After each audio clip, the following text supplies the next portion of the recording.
할렐루야. 여러분 해외여행을 많이 가보셨나요? 지금 이란과 미국을 주축으로 해서 이스라엘 또 중동 지역 전체 국지전이 아니고 완전히 전면전 상태로 그래서 네 편 내 편이 다 따로 있더라고요. 어디나 다 있더라고요. 네 편 내 편 다 있어요. 그래가지고 이게 전체적인 이 국면으로 이렇게 돼가고 있어요. 어떤 이런 것들을 우리가 보면서 먼 남의 나라 얘기가 아니고 우리나라에도 해당이 되어지고 뿐만 아니라 우리 예수님 말씀하셨잖아요. 같은 민족이었거든요. 전부가 다 아벨의 후손, 가인의 후손들 같은 씨였거든요.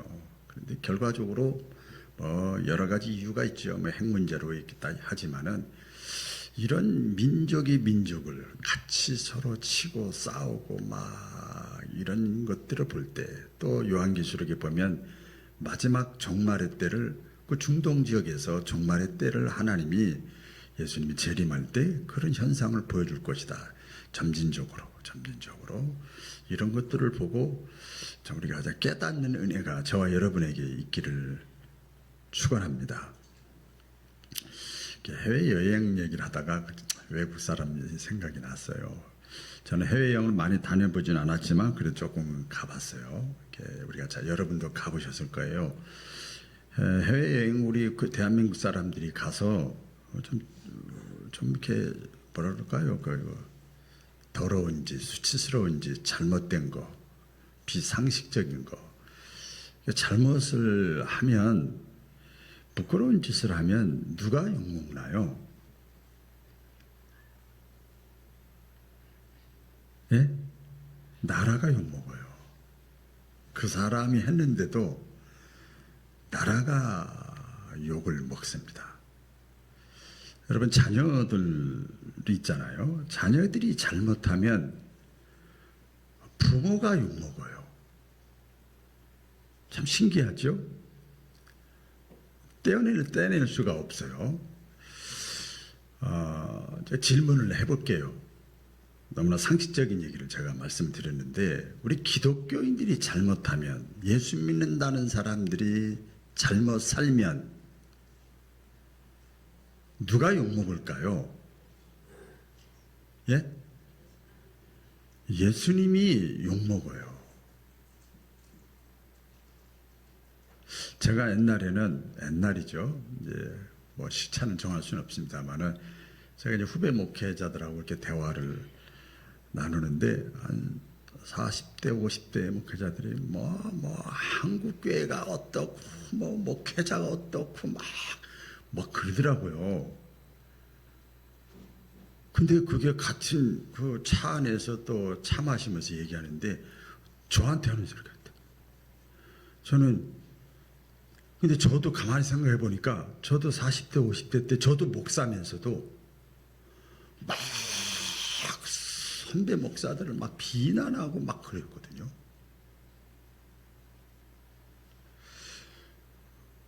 같은 여러분들은 또 이제 목회자는 아니지만 평신도 입장에서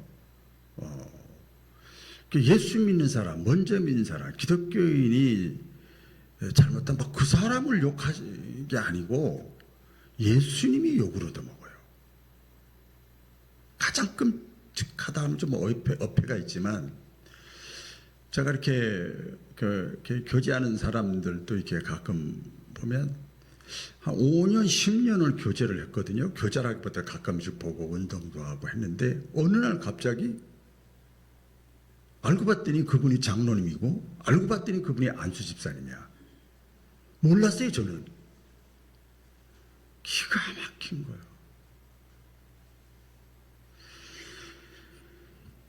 그래서 우리가 예수님 욕먹히지 않으려면 자녀가 부모 욕먹히지 않으려면 자녀답게 살아야 되고 우리 기독교인들이 예수님 얼굴에 먹칠하지 않으려면 이름에 먹칠하지 않으려면 예수님을 제대로 믿어야 된다. 잘 믿어야 된다 하는 생각을 갖게 됩니다. 오늘 십자가를 지는 사람 사순절 세 번째 주일 좀 생각을 해보려고 하는데요. 그래서 우리가 예수 믿는다는 게 도대체 뭐냐? 예수 믿는다는 거. 너무 쉽게 얘기하는 경우가 있죠. 사람들이 그래요. 예수 믿는다고 쉽게 얘기를 해요. 근데 예수님은 오늘 본문 말씀에 이렇게 말씀합니다.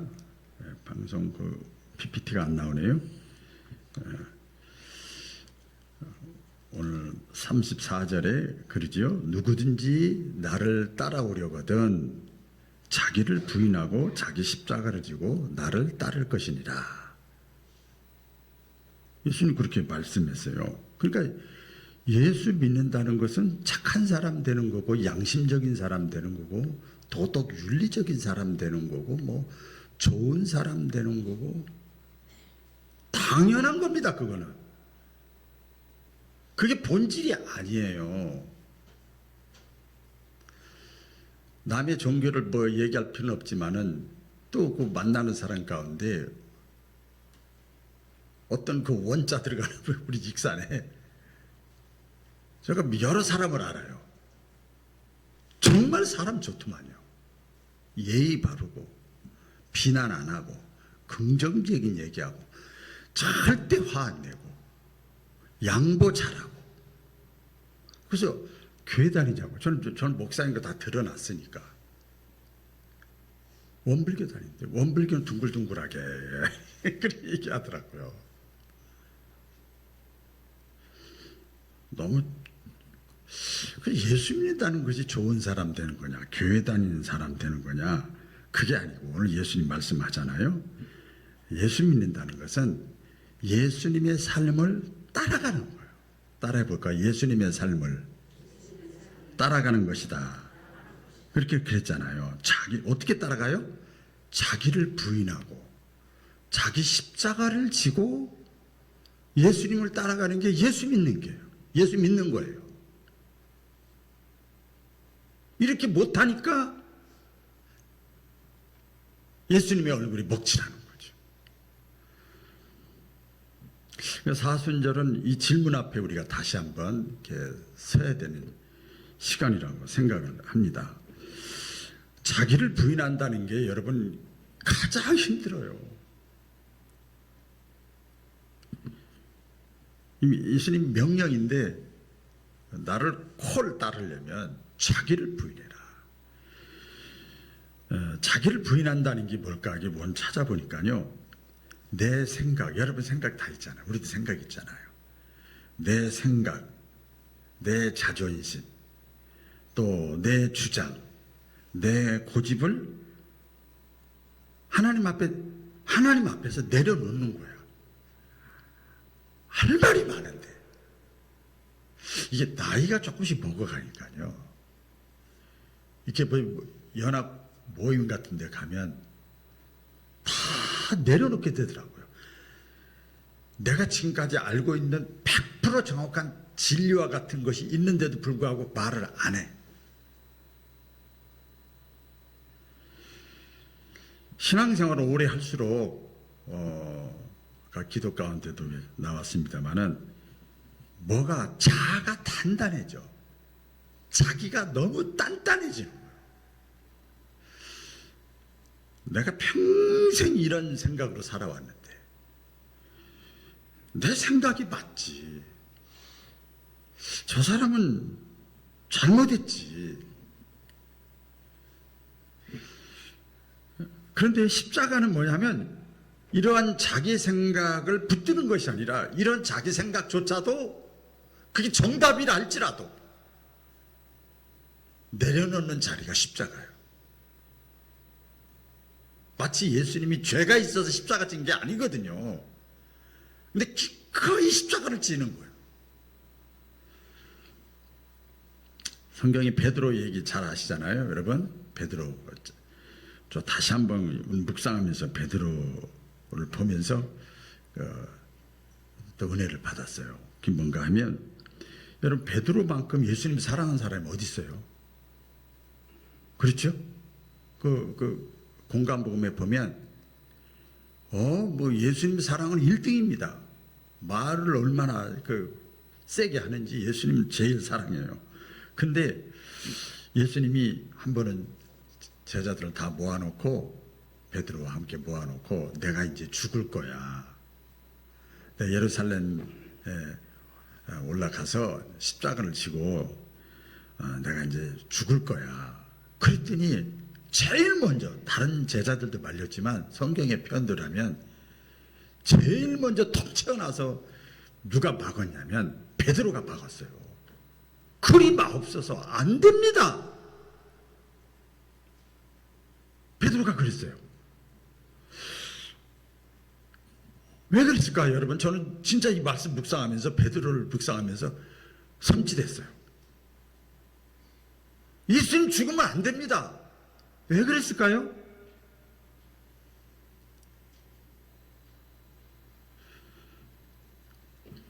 베드로의 생각이 있었어요. 생각이. 예수님이 죽는다는 건 말이 안 돼. 왜?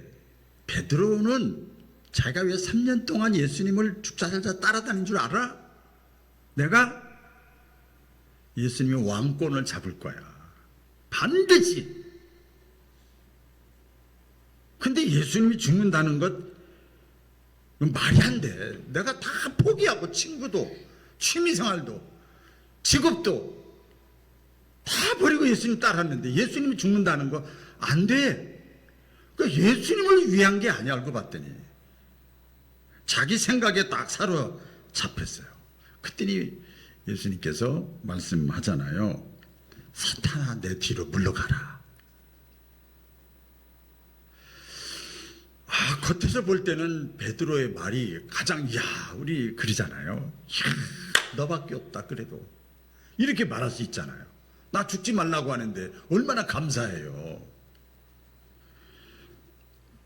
근데 결국은 잘 알잖아요. 이 베드로가 예수님 사랑하는 마음도 있었어요. 없는 건 아니에요. 그런데 결국은 예수님 십자가에 못 박히시기 전에 빌라도의 뜰에 있을 때 그 장면 아시잖아요. 예수님 3번이나 부인했어요. 자기 생각을 내려놓지 못한 거야. 내가 죽으면 안 되고 예수님 죽으면 안 돼. 대실패를 한 다음에 통곡을 해요.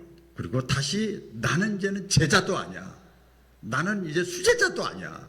요새 말로 하면 저도 옛날에 그랬어요. 나는 신앙생도 아니야. 아니 나는 전도사도 아니야. 나는 목사도 아니야. 이제는 무슨 내가 아이고 그랬었어요.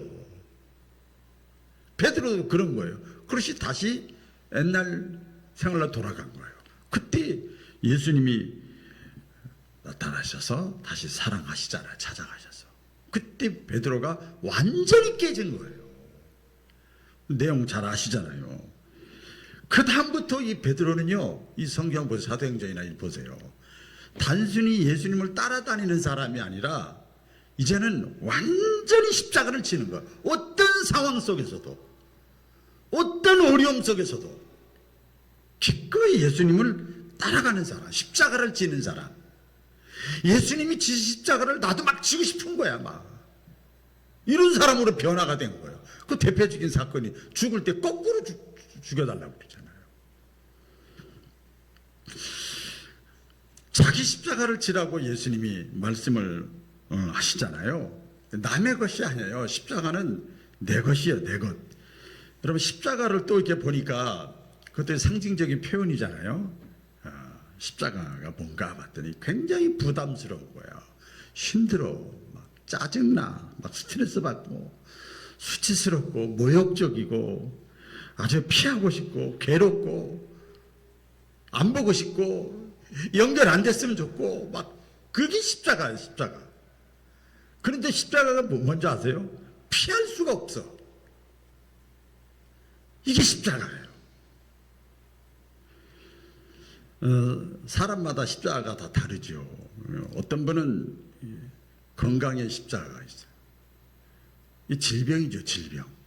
사도 바울도 육체에 가시가 있었잖아요. 사람마다 다 질병 때문에 그것 때문에 힘들어하고 괴로워하는 사람 있잖아요. 어떤 분은 가족이죠, 가족. 자녀가, 남편이, 아내가, 부모가, 형제가, 그 뭐 인연을 끊을 수가 없잖아요. 져야지 내가. 피할 수가 없잖아요.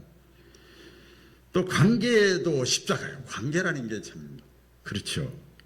뭐 시부모, 뭐 형제, 뭐 직장 동료, 친구, 이웃 다 끊어보고 싶은데 다 끊어지면 나 혼자 남는데 이게 또 십자가죠. 경제적인 것도 십자가예요. 물질의 문제, 뭐 가난의 문제. 근데 이게 전부가 다 이 십자가는 피하라고 주신 것이 아니라 그것이 내 몫으로 알고 내가 기꺼이 지고 가는 거예요. 이게 십자가예요. 우리 한국말에 그런 말 있잖아요. 피할 수 없으면 뭐 하라고요? 잘하시네. 피할 수 없으면 즐겨라. 대표로 아주 지기 싫은데 십자가를 진 사람 있죠. 실제적으로 예수님 십자가를 지실 때 구레네 시몬이라는 사람이 있어요. 억지로 십자가를 지었어요. 생각지도 않았어. 왜 이 많은 사람 가운데 하필 나야? 그렇죠? 구레네 시몬이 십자가를 졌어요. 근데 억지로 십자가를 졌는데 그 다음에 그 역사로 다 나오진 않지만 로마서 16장에 보면요. 루프라는 사람이 나와요. 루프라는 사람. 이 사람이 누군가 하면 구레네 시몬의 가족이에요. 그러니까 칭찬을 하는 거야. 그러니까 이 후손들이 신앙이 너무 좋은 거야. 이 구레네 시몬이 억지로 진 십자가가 가정을 살리고 가문을 살린 거예요. 누군가가 집에서 먼저 믿은 사람이 힘들고 어렵고 괴롭고 짜증나지만 기꺼이 내가 십자가를 치면 나 때문에 가정이 사는 거예요. 여러분들이 지금 이 자리에 온 거, 저도 마찬가지. 이 자리에 온 거, 누군가 저를 위해서 십자가 진 사람이 있는 거야.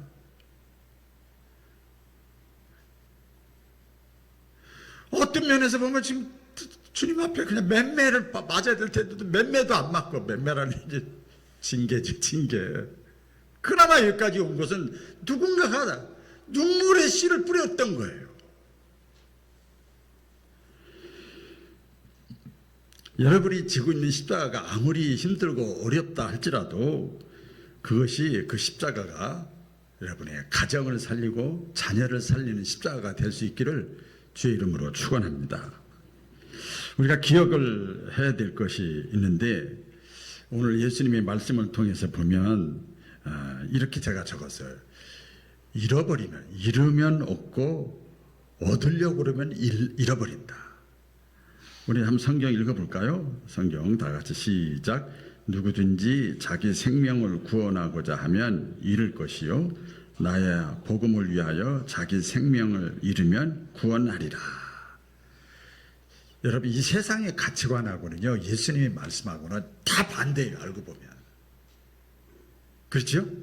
전부 반대예요. 이 세상은요 움켜져라 붙잡아라 그래야 산다. 근데 예수님은 뭐라는 내려놔라. 체면을 붙들면요 이게요 평안이 사라져.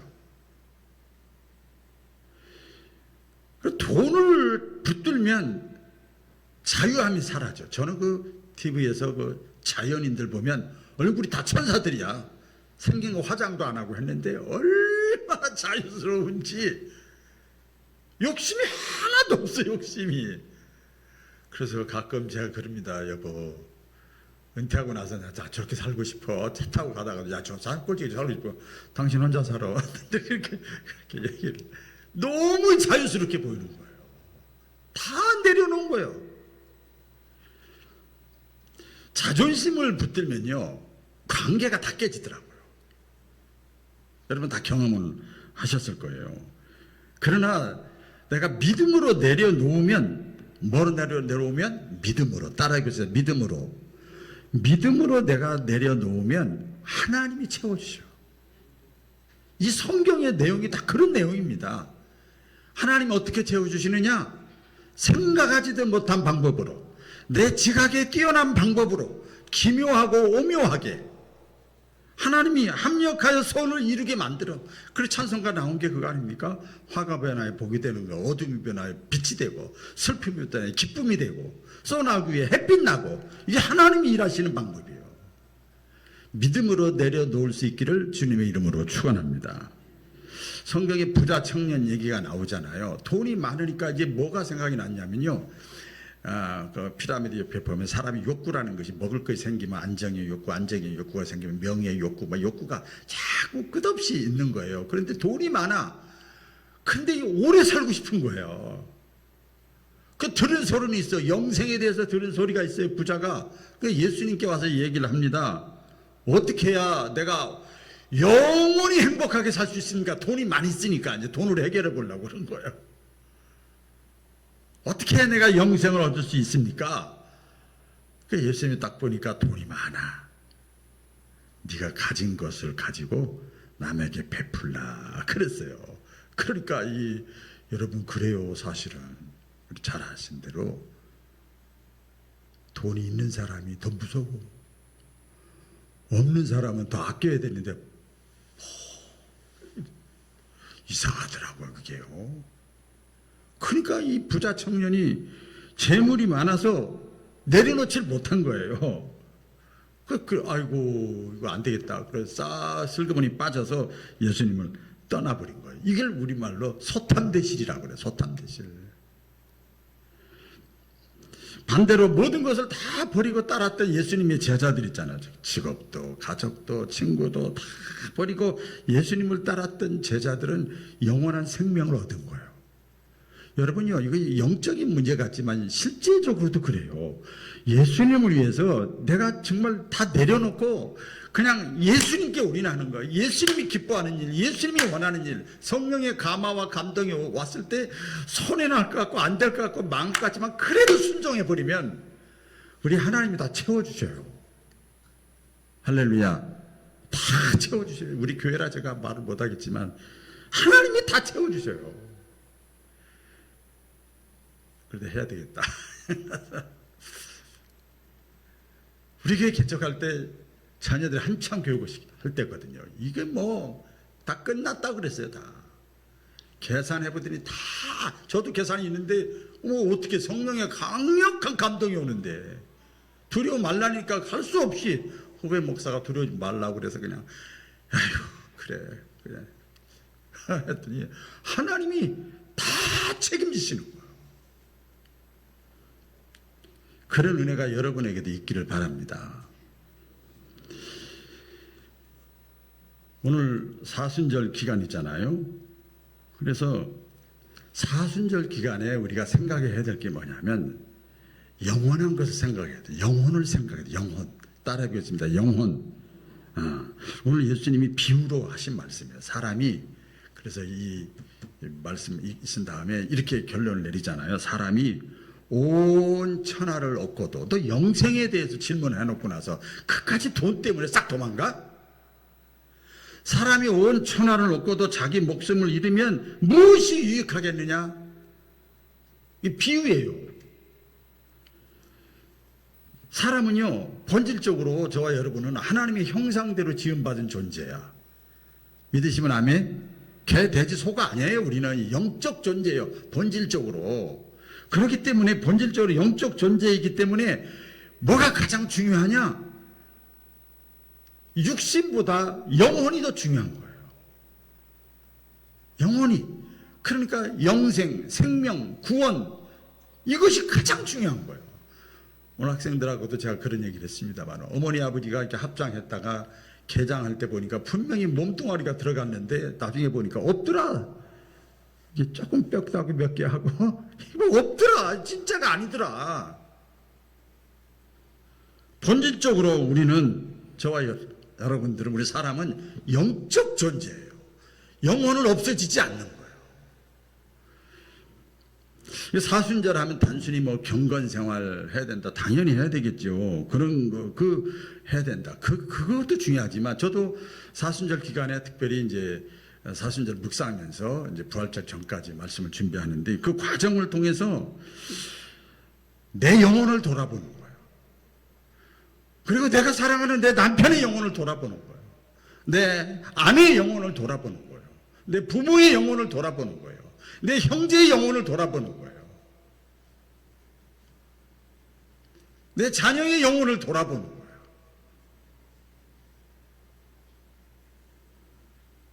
그런 시간이란 말이에요. 좋은 옷 입고 좋은 거 먹고 다 좋아요. 그래. 진짜가 있잖아요. 진짜 온 천하를 다 얻었어. 근데 목숨을 잃으면 무엇이 유익하겠느냐.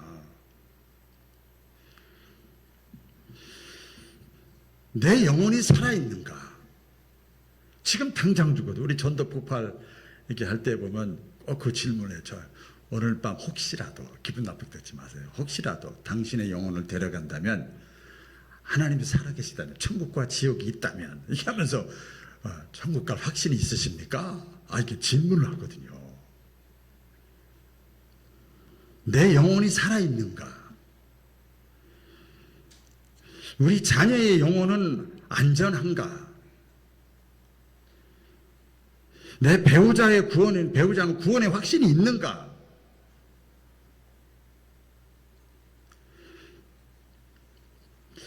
가장 좋은 방법이 하나 있더라고요. 자녀들이 다 커서 말 안 듣고 남편이 말 안 듣고 가족 중에 형제가 말 안 들으면 진짜 영혼을 사랑하는 가장 좋은 방법이 있어요. 저희 어머니 보고 저는 알았어요. 절대 말하지 마라. 어떻게 해야 돼요? 울더라고요. 울어버려. 그냥. 왜 울어? 당신 때문에 울어. 그냥 울어버려. 어린아이가 우는 게 대화하는 것처럼 그냥 울어버리는 거야. 알았어. 나가줄게.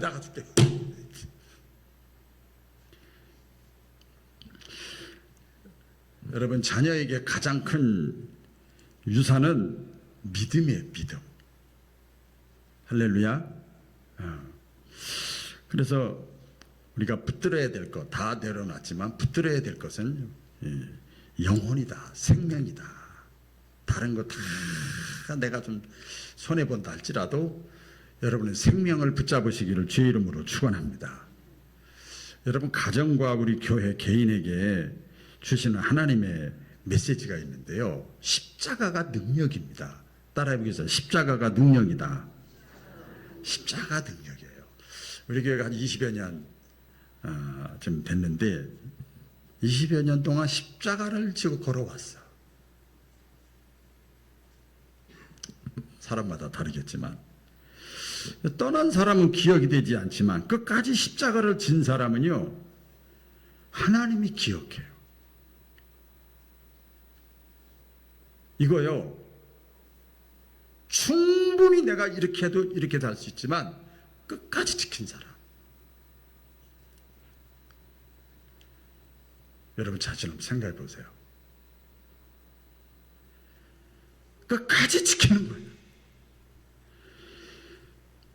내가 또 여러분 가정이 교회가 체면을 붙들면요, 능력을 잃어버립니다. 그러나 십자가를 붙들면 능력을 얻어.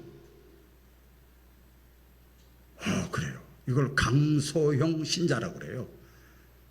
작은 것 같은데 강해. 작은 교회 같은데 강한 교회야. 가난한 집안 같은데 강한 집안이야. 십자가를 붙들고, 십자가 뭐예요? 죽음이에요. 여러분, 깡패 두목은요, 문신하고 뚱뚱하고 이러지 않더라고요. 아주 신사하고 깍도 다봐 조그맣고 그래요. 근데 그 앞에서 다 고개 숙여. 왜 그런가 했더니 이 조폭들은요, 이들은요 막 싸우다가 힘들면 도망가는데 깡패 두목은 안 도망가요. 배째라고 죽여 딱 누워버려요. 와, 그 앞에서 형님 그러는 거예요. 형님 그러는 거예요. 가끔 제가 그런 새벽에 그런 얘기를 해요. 당장 죽는다면, 당장 극한 상황에 내가 만났을 때, 내 그래도 예수 믿을까? 막 이런 질문을 할 때가 있어요. 너무 힘들면. 십자가의 능력을 딱 내가 붙잡으면요, 십자가를 붙잡으면 능력이 생기는 거예요. 아까 찬송했잖아요. 수치됨과 아픔과 근심 못 견딜 수 있을까? 충분히 견디는 거예요. 이겨나가는 거예요. 그래서 우리 사순절 기간에 우리가 십자가 정신으로 돌아가시기를 주의 이름으로 축원합니다. 사도 바울이 그래서 여러분 고백을 하잖아요. 뭐라고 고백해요? 내가 그리스도와 함께 십자가에 못 박혔나니. 그리고 나는 날마다 죽노라. 사도 바울은 예수 믿는 사람이 아니야. 알고 봤더니 날마다 죽는 사람이야. 우리 개신교를 뭐라고 그러는지 프로테스탄트라고 그래요. 날마다 개혁되는 교회예요. 옛날에 이랬기 때문에 지금 그대로 가는 게 아니고 매일매일 깎이는 거예요. 상업적인 용어로 감가상각이라고 그래요. 날마다 똑같고 날마다 죽는 게 그게 신앙생활이에요. 그래서 사도 바울은 막 이런 죽는다 이런 생각을 갖고 있었기 때문에 수많은 영혼들을 살린 거예요. 근데 그때 사도 바울이 이렇게 막 멋진 강단에서 설교한 적 없어요.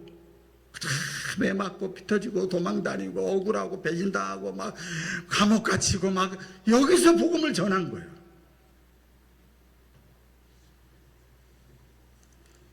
죽을 각오를 하는 거예요. 피가 터지려고 하는데도, 죽으려고 하는데도 거기서도 찬송하고 기도하고. 영원히 구원받는 건 누군가가 해산의 고통을 기꺼이 감수해야 되는 거예요. 자녀를 낳을 때 그런 거 아닙니까? 죽은 사람은 자존심이 없더라고요. 없잖아요. 계산도 안 합니다. 죽은 사람은요. 따지지도 않고요. 상처받은 거 가지고 얘기도 안 하고요. 근데 하나님은 산 사람은 쓰려고 그래도 어떻게 쓰시는가 봤더니 죽여서 다시 거의 육신을 죽인다는 게 아니라 죽여서 다시 쓰시더라고. 그래서 거의 죽었다 베드로처럼 모세처럼 죽었다 하는 사람, 뭐 요셉처럼 감옥 끝났다 하는 사람을 통해서 하나님이 일하시는 거예요.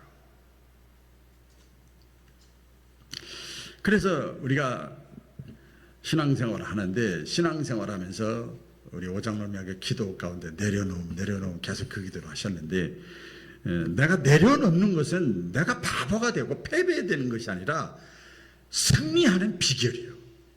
이 부활의 승리 아닙니까? 예수님께서 십자가 위에서 마지막으로 기도하셨잖아요. 뭐라고 기도했어요? 아버지여 내 영혼을 아버지 손에 부탁하나이다.